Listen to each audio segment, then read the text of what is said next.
Bonjour à tous, ça fait 8 ans que je travaille sur Adobe Premiere Pro pour le montage, que ce soit pour France 2, pour les boîtes de production, pour les projets clients ou même pour les vidéos YouTube. Et j'ai appris pas mal d'astuces qui me facilitent et qui accélèrent mes montages, donc voici les 10 meilleurs. Alors on commence par les touches JKL du clavier qui vont nous permettre de naviguer facilement dans les rushs ou dans la timeline. Si on appuie sur L, ça va nous faire une lecture dans le sens normal de la vidéo, en avant, et si on appuie sur J, ça va nous faire une lecture inversée, en arrière. La touche K, quant à elle, nous permet de faire pause. Mais ce qui est intéressant, c'est que si on appuie 2 fois sur la touche L, ça va nous faire une avance rapide x2. Si on appuie une 3e fois, ça va nous faire une avance rapide x4, etc., etc. Même chose pour la touche J, 2 fois sur J, ça va nous faire une lecture en arrière x2, etc., etc. Alors il peut y avoir des cas où on a un rush dont on veut utiliser que l'image ou que le son. Et dans ce cas-là, au lieu de cliquer sur l'image et de glisser directement sur la timeline et de se retrouver avec l'image et le son, on va venir cliquer soit sur la petite pellicule pour sélectionner uniquement la vidéo, soit cliquer sur la petite onde pour sélectionner uniquement le son. Quand on a un montage qui commence à être bien avancé, avec une timeline bien remplie, on peut se retrouver à devoir venir insérer un rush en plein milieu. Mais il y a un outil qui existe dans Premiere pour nous simplifier la vie, c'est l'outil sélection de pistes en amont ou la touche A du clavier. Une fois qu'on a sélectionné cet outil, il suffit juste de le placer au-dessus du premier élément qui est situé juste après là où on veut insérer notre rush. On clique et là c'est simple, il va sélectionner tout ce qui est à droite de votre flèche. Donc c'est hyper pratique pour décaler tout un bloc sur la timeline. Alors il existe aussi le même outil pour sélectionner non pas tout ce qu'il y a après mais tout ce qu'il y a avant en appuyant cette fois-ci sur la touche Maj A. Quatrième outil que j'utilise souvent, c'est l'outil Y ou déplacer la sélection. Ça va nous permettre de changer le point d'entrée et le point de sortie de notre rush en le glissant directement sur la timeline. Si par exemple on observe qu'on a un faux plan parce que notre rush est issu d'un montage déjà effectué, si on clique sur Y et qu'on déplace un petit peu le rush, Premiere nous affiche en bas à gauche le point d'entrée et en bas à droite le point de sortie. On voit donc ici que le point de sortie n'est pas sur le même plan que le point d'entrée. On va donc pouvoir glisser notre rush jusqu'à avoir le point de sortie sur le même plan. Et maintenant si on met lecture, on n'a plus notre faux plan. Donc c'est un outil qui permet d'ajuster facilement et rapidement le point d'entrée et le point de sortie tout en restant sur la timeline.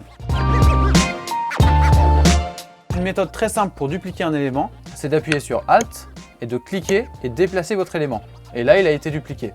Alors on peut le faire autant de fois qu'on veut et c'est très pratique si on travaille sur plusieurs pistes. Maintenant, une méthode très pratique si on fait du dérochage et qu'on se retrouve avec plein d'éléments sur notre timeline mais éparpillés, pour les regrouper facilement et ne pas avoir à sélectionner chaque espace un par un et de faire supprimer et raccorder à chaque fois, il existe une option dans Premiere arrivée il y a 1 an ou 2 spécialement pour ça. On sélectionne tous nos rushs à regrouper, on va dans Séquence, supprimer les espaces vides. Alors il me semble que dans la version d'avant ça s'appelait fermer l'espace et si vous avez une version trop ancienne de Premiere qui a aucune de ces deux options, voici une méthode pour vous. Il faut créer un calque d'effet. On le glisse au-dessus du premier élément et on le tire au-dessus de tous les éléments. On sélectionne tous les éléments sauf le calque. On les monte vers la piste du dessus en faisant Alt, flèche du haut. On les redescend sur la piste d'en dessous. On sélectionne tous les éléments du calque d'effet qui ont été créés. Clic droit sur l'un d'entre eux, supprimer et raccorder. Et là, on obtient le même résultat. Autre outil que j'utilise tout le temps dans Premiere, c'est les touches Q et W. Alors la touche Q, qu'est-ce qu'elle va faire? Elle va supprimer tout ce qu'il y a avant la tête de lecture sur l'élément en cours et elle va automatiquement le raccorder à l'élément d'avant. C'est hyper utile quand on dérush une présentation face caméra par exemple. Quand on sait qu'un plan doit commencer à tel moment, au lieu de raccourcir le rush et de supprimer l'espace créé, ce qui nous fait 2 étapes, on a juste à appuyer sur la touche Q et il va nous supprimer et raccorder tout ce qu'il y a avant. Et la touche W c'est pareil mais pour après. Par exemple ici si je veux que mon plan s'arrête là, j'appuie sur W et il me supprime ce qu'il y a après et me raccorde l'élément suivant automatiquement.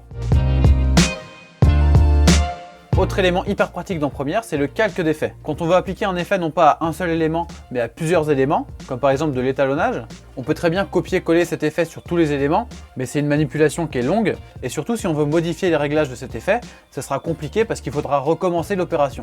Ce qu'on fait dans ce cas-là, c'est donc qu'on crée un calque d'effet, on l'applique sur tous les éléments souhaités, et c'est sur ce calque qu'on va venir appliquer l'effet. Dans ce cas, il ne faut pas du tout que l'effet soit appliqué sur les éléments en dessous. Et là, on peut le modifier autant de fois qu'on veut, ça appliquera les modifications à tous les éléments.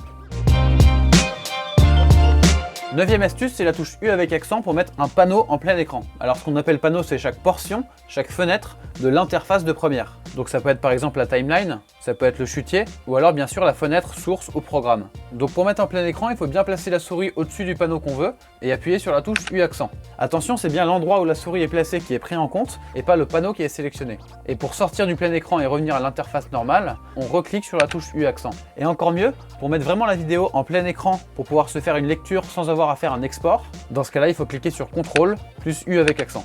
Et pour quitter le plein écran, on fait échappe. Dernière astuce concernant l'exportation des vidéos. Quand vous êtes dans la fenêtre d'exportation dans Premiere, tout en bas vous avez le bouton exporter, mais vous avez aussi le bouton file d'attente. Si vous cliquez sur ce bouton file d'attente, ça va lancer une autre application, Adobe Media Encoder, dans laquelle on va pouvoir lancer l'export en appuyant sur le petit triangle vert. Alors il y a 3 avantages à faire l'export dans Encoder et pas dans Premiere. Déjà, c'est qu'on peut continuer à travailler dans Premiere pendant que Encoder exporte. Ensuite, on peut savoir où en est l'export précisément dans la vidéo grâce à un petit aperçu. Et enfin, sur Media Encoder, on parle de file d'attente.